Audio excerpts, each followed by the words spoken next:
This video will demonstrate two options for free review game buzzers for your class. The first option is called multi-buzzer. It's very easy to use, but it doesn't really have any settings or things that you can adjust. To get started, simply go to multibuzz.app, click Create Room, and then you will join as the host. Next, share the room code with your students and they can join the game. For this demonstration, the teacher is on the left-hand side, and then I have 4 student views on the right-hand side. So what the teacher will do is they'll first go to multibuzz.app.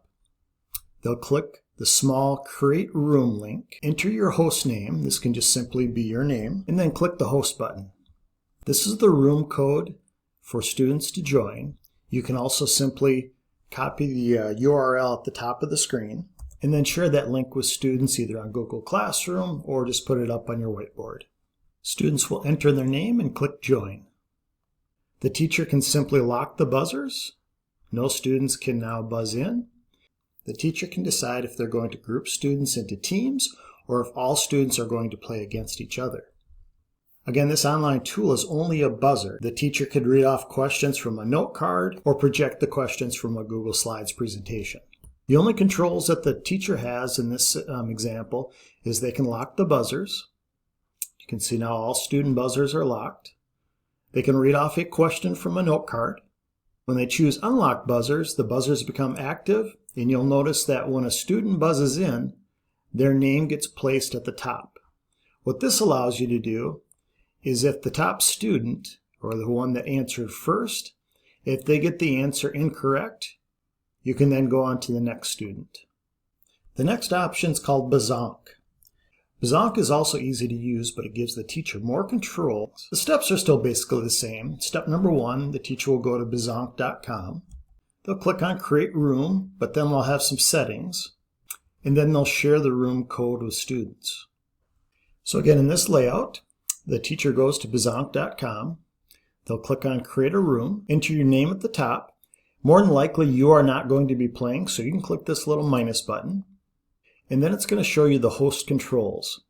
Before you share the address link with students, go to your Settings tab, and this is where you can choose a lot of different settings for your buzzer game. There are 2 modes, the lockout mode and regular buzzer.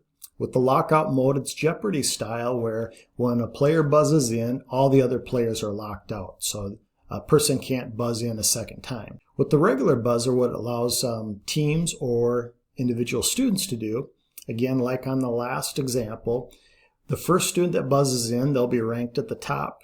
Another student buzzes in after that. It allows you, if the first student gets the answer wrong, you know which student to go to next. For your buzzer labels, you can choose whether you want it to say buzz or buzzer, anything like that.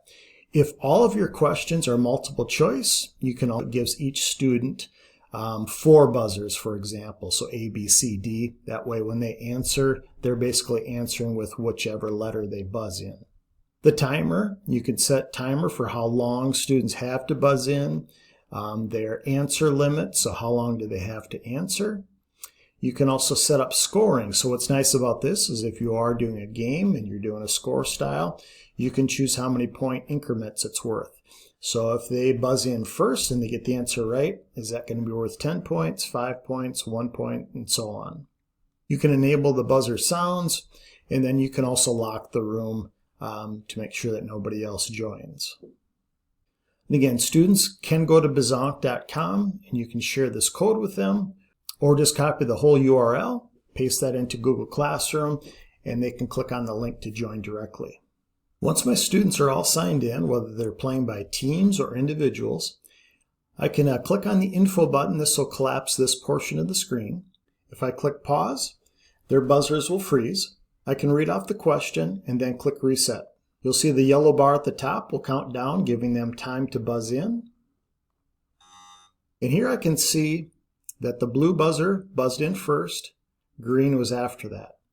The scoring system is nice because it'll keep score for you as you're playing. So if the blue team buzzed in first but they got it incorrect, I could click the minus button, and because they got it incorrect, I'm going to give them minus 10 points. The green team was after that, but they buzzed in second, so I'll give a plus, and they got it right for 5 points.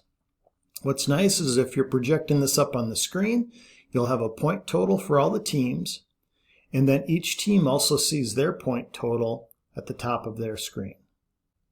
This video demonstrated 2 free review game buzzers for your classroom.